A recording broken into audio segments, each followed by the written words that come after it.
Hello mga ka-abroad, mga ka-ex-abroad. Magandang araw sa inyo lahat. At eto na nga, nagsisimula na tayong magtanim-tanim dito sa paligid ng ating kubo, dito sa lote. At wala nang ulan, wala na rin yung low pressure area. Hindi natin alam kung kailan ang susunod na ulan. Pero pipilitin nating mapatubo itong ating tanim sa garden na to. Ito yung pechay. Pechay ang ating unang itinanim. Ito nga palang dating lote na ito, itong plat na ginawa natin, ay dating pinagtaniman ng luya. Ayan pa yung mga luya, oh. Hindi pa nakukuha. Ayan, dito, yung mga malinis na yan, luya dati ang mga tinanim dyan. So ngayon, ang una natin namang itinanim ay pechay. So sana mapatubo natin ang maganda at mapalaki natin ang maganda itong mga pechay na to. At eto, simula pa lang to. Dire-diretso na yung pagtatanim natin dito sa palibot ng bahay kubo. Ayan. At kahapon nga pala natuloy naman yung lipatan. Medyo hindi na nga lang tayo nakapag-video dahil kapos sa panahon, dahil nabisi na tayo dahil napakaulan. Maulan kahapon, tapos counting time na lang yung natira para sa paglilipat. Hindi naman natin kinancel kasi mas mahirap yung urong sulong sa paglipat. So dire-diretso na natin yung paglipat kahit pa kapos na tayo sa oras, dahil nga doon sa ulan. So ngayon, ayan ang aming ginagawa. Tanim kami ng pechay at hopefully mapalugo natin ito at makakuha tayo ng panggulay. Ayan mga ka-abroad, mga ka-ex-abroad. So tulad na sabi ko, medyo windy pa ang panahon, na napakasarap na simoy ng hangin. Pero kanina no mga alas 12 hanggang alas 2 ay sadyang napakainit na naman ang panahon. Para na namang nasa lumang alam niyo na kung saan luma yung mainit.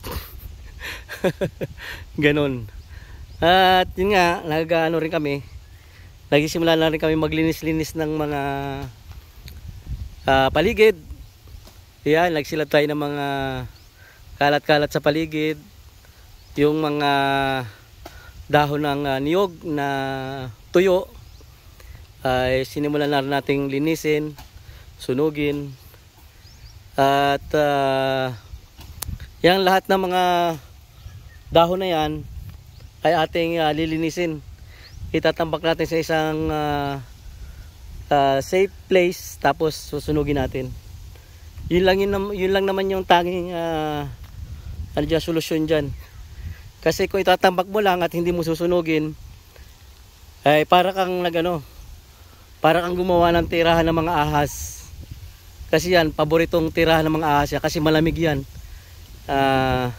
Kapag itinambak mo sa isang lugar yung mga dahon ng niyog. So hindi advisable na ipunin lang tapos pabayaan na.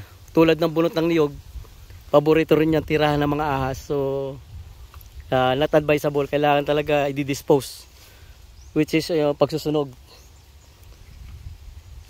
Yung iba naman ang ginagawa, kinukuha yung paklang, yung pinakamatigas na bahagi ng parte ng dahon ng niyog, at ginagawang panggatong, which is ginagawa rin natin yun.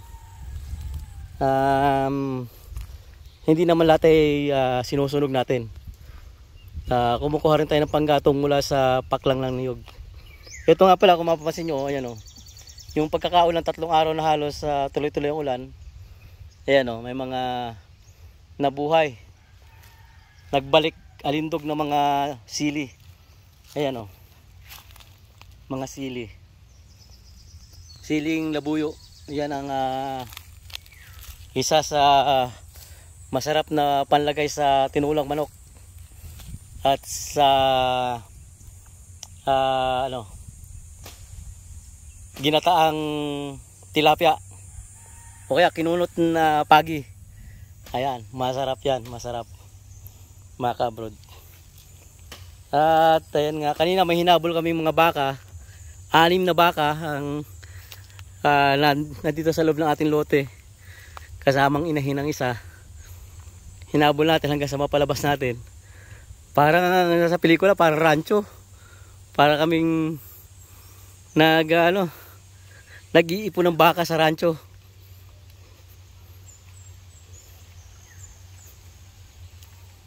So yan lamang muna ang update mga ka-abroad, mga ka-ex-abroad, dahil wala pa naman tayo may update na masyado ngayon. Yung usual na mga kaganapan pa lang, wala pang nating special sa ngayon. Kundi ito ang ginawa nating plat na yan, which is sinaniman natin ng pechay. And hopefully mapalago natin kahit matatagalan na ulit ang ulan. So siguro naman kaya natin supply ito ng tubig. Pag mag-iigid na lang tayo ng tubig dyan sa malapit-lapit na mga balon dyan sa karatig bahay, ng mga kapitbahay dyan. Ayan, meron tayong mga dumating na mga panauhin. Siguro titikim yan ng nung pinaltok. Nagluto kami ng pinaltok kahapon. Marami pang natira kasi nga kukunti nakarating kasi nga nag-ulanan. Umulan ng umulan, akala nila hindi tuloy. Kaya hindi daw sila nakarating. So mga ka-abroad, mga ka-ex-abroad, hanggang dito na lang muna. At salamat sa panonood sa ating mga videos, mga upload na mga kaganapan dito sa ating lote, dito sa ating bagong bahay kubo. So see you mga ka-abroad, mga ka-ex-abroad, and bye bye for now.